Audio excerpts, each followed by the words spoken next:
ইন্টারনেটে গত এক দশকে যেসব ভারতীয় তারকাকে সবচেয়ে বেশি খোঁজা হয়েছে তার ১০০ জনের একটি তালিকা প্রকাশ করেছে ইন্টারনেট মুভি ডাটাবেস IMDb। এতে ১ নম্বরে আছেন বলিউড অভিনেত্রী দীপিকা পাডুকোন। নানা কারণে আলোচনার কেন্দ্রবিন্দুতে রয়েছেন দীপিকা। অভিনয়ের গ্ল্যামারে বলিউড জয় করেছেন বহু আগেই। এখন তার খ্যাতি আন্তর্জাতিক অঙ্গনে। কাজ করেছেন হলিউডেও। বিশ্বের বিভিন্ন বিখ্যাত বিনোদন আয়োজনে হাজির হন নিয়মিত।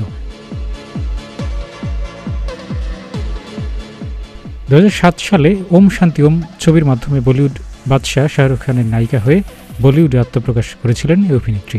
এরপর তারা আরও কয়েকটি ছবিতে জুটি বেঁধেছিলেন। সব ছবি সফল। চমকপ্রদ ব্যাপার হলো, যার হাত ধরে বলিউডে পা রেখেছিলেন সেই শাহরুখকেই টপকে শীর্ষে জায়গায় করে নিয়েছেন দীপিকা।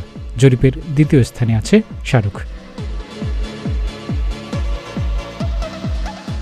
প্রথম দুটি স্থান দখল করা দীপিকা ও শাহরুখকে সর্বশেষ একসঙ্গে দেখা গেছে গত বছর মুক্তি পাওয়া জাওয়ান ছবিতে।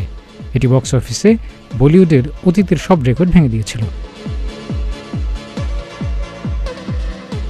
তালিকার তৃতীয় ও চতুর্থ স্থানে আছে যথাক্রমে ঐশ্বরিয়া রায় বচ্চন এবং আলিয়া ভাট। সেরা ১০-এর পরবর্তী জায়গাগুলো দখল করে নিয়েছেন ইরফান খান, আমির খান, সুশান্ত সিং রাজপুত, সালমান খান, ঋত্বিক রোশন এবং অক্ষয় কুমার।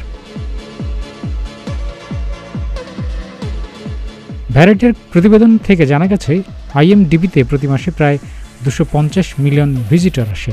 তাদের অনুসন্ধান থেকেই top ১০০ most wanted viewed Indian stars of the last decade তৈরি করা হয়েছে।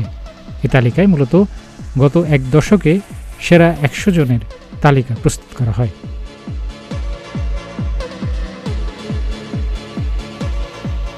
তালিকার সেরা ২০-এর অধিকাংশ তারকাই বলিউডের। তবে দক্ষিণ থেকে জায়গা করে নিয়েছেন সামান্তা রুথ প্রভু, তামান্না ভাটিয়া এবং নয়নতারা।